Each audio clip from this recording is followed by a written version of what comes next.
بسم اللہ الرحمن الرحیم۔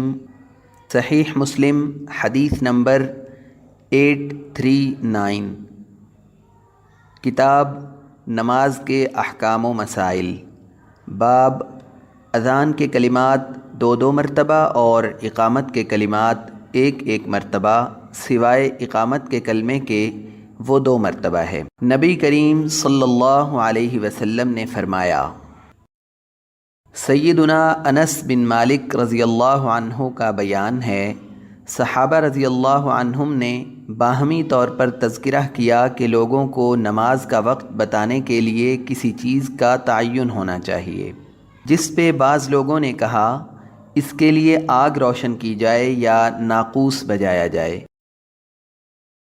چنانچہ سیدنا بلال رضی اللہ عنہ کو حکم دیا گیا کہ وہ 2 مرتبہ اذان کے کلمات ادا کریں اور اقامت کے الفاظ 1 مرتبہ کہا کریں۔ صحیح مسلم حدیث نمبر 839۔